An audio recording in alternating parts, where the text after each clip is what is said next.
You know, ever since Metroid Prime 4 was revealed, some really interesting banter was roaming about to what the title will be about and how it will play. Granted, we didn't really see much of it to infer things specifically. However, there is one thing we can't talk about in the footage given, and it has something to do with Samus's past.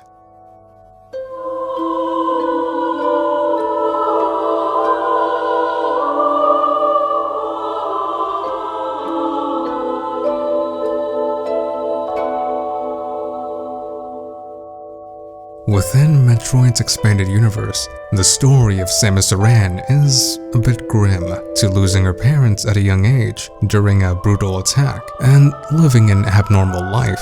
However, a little-known detail is that Samus may not have lost her entire family when she was young.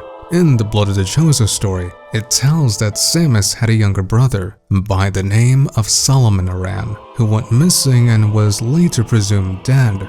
Later, as the story would have it, would follow Samus's exploits in being raised by the Chozo, and later following her career as a bounty hunter. Now, this is where we come full circle back to Metroid Prime 4. According to Prime Producer Kensuke Tanabe, along with other sources, he wished for a title that pushed a dynamic between Samus and Sylux. To bring up to speed to those who aren't familiar with it, during the events of Metroid Prime Hunters, Samus encounters various bounty hunters, one of them being Sylux. Now, in the title he doesn't really play too big of a role, in fact he barely has any character within the entry. But for some reason, Kensuke Tanabe wants to flesh him out as a character. Now, why is that?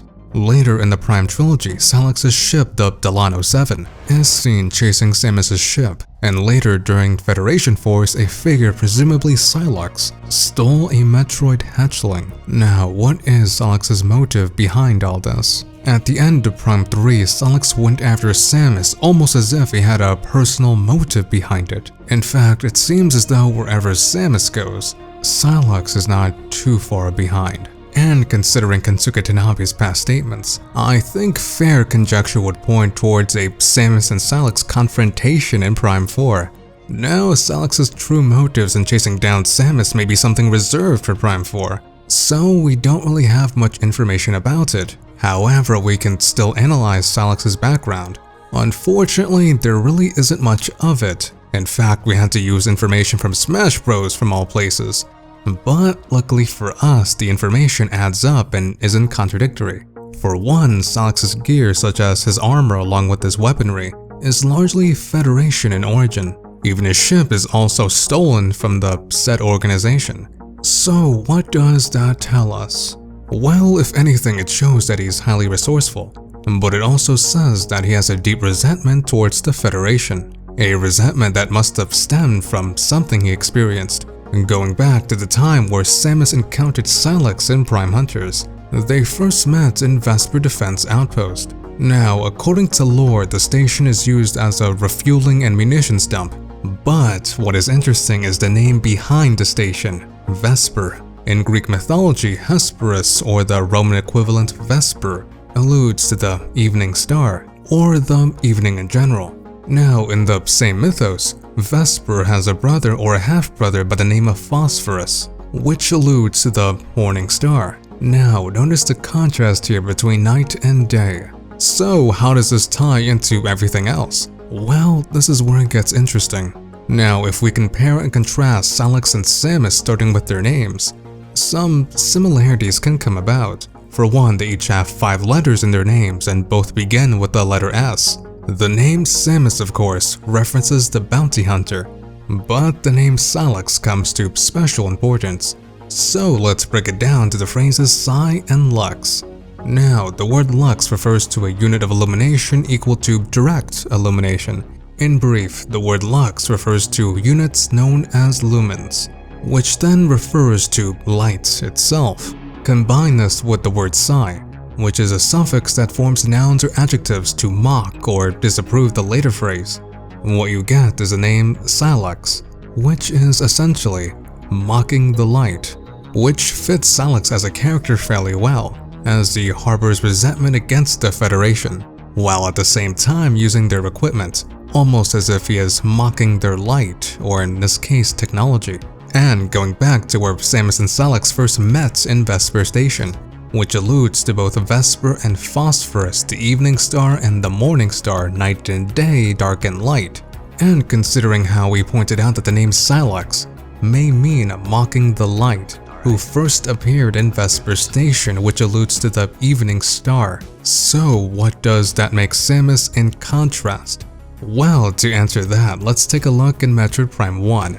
Within Chozo lore, an interesting prophecy is made, known as the Prophecy of Light, which reads, "Throughout our living nightmare, as we battle with this unyielding darkness, we Chozo see a light. This light glows with promise, chasing the shadows cast by the great poison and purifying that which has grown toxic. It is strange though, at times it looks to our eyes as if the light coalesces into a figure of a woman.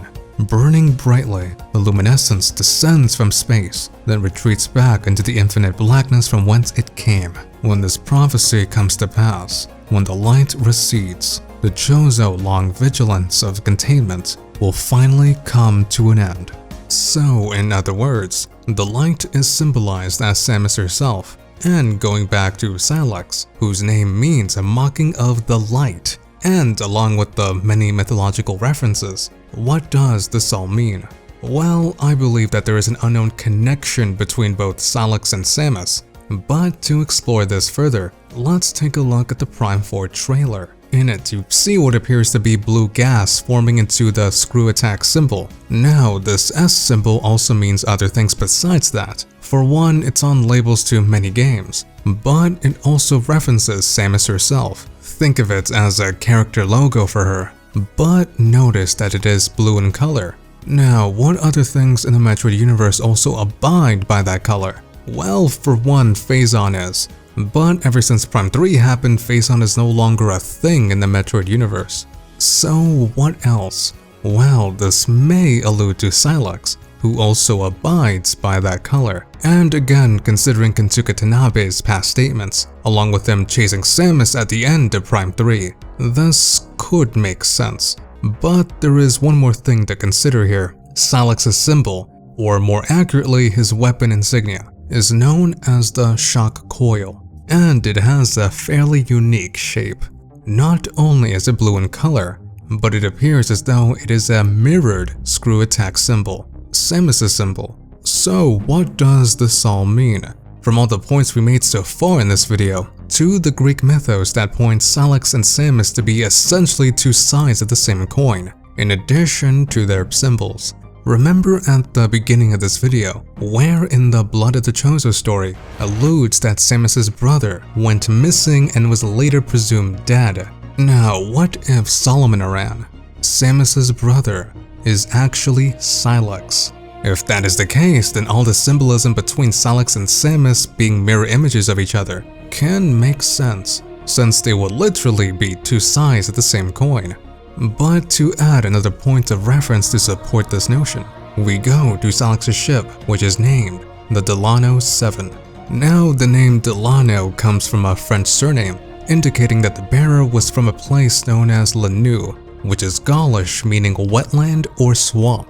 And if Sylux is Solomon, then he, like Samus, would be from K2L, their birthplace, and the same planet holds a wetland and swampy environment. The same area, if Sylux is Solomon, is where he supposedly died. But if Sylux is Solomon, then what else does that tell us? Why does he bear resentment towards the Federation? Well, I am honestly not so sure. If he is Solomon, then a lot of time must have passed since he finally donned the mantle of Sylux. Perhaps something personal happened to him that made him turn out this way. After all, if he was presumed dead, then he would have been essentially all by himself, to survive by his own means and no one else's. Perhaps he held resentment towards the Federation as a government body that, in his eyes, failed to protect his family. Or maybe it's something deeper than that. But the thought of Sylux being Solomon, Samus' lost brother, is infinitely interesting to me. Imagine if Metroid Prime 4 used this as its narrative to tell a more personal side of Samus and her past.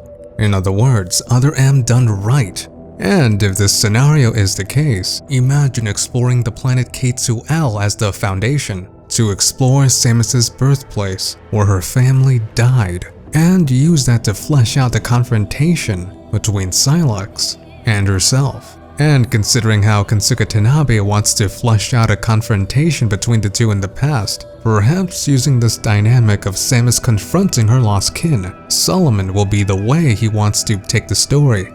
But what do you guys think? Is Samus Aran Samus's lost brother Sylux? Is this the reason why he has such an attachment towards her, to following her around in space? And does the symbolism between the two indicate this? And is this a story we will see in Metroid Prime 4? But to be devil's advocate here for a moment, there are flaws to this theory, the biggest one being the reliability of the Blood of the Chozo story, since it was discontinued with some of its plot points being altered as time went on. Strangely though, the character Samus Aran was never touched upon again since. What does this mean? I'm not so sure. But I enjoyed making this theory nonetheless. Special thanks goes to our Patreon producers for really helping out making this video possible. So wow, I think this is my first Metroid theory. Did you like it? Should I make more? Comment below. So what is next for the channel? Well, we have been meaning to make a theory about the fierce deity again. Turns out there are a few more things that can be touched upon about the subject.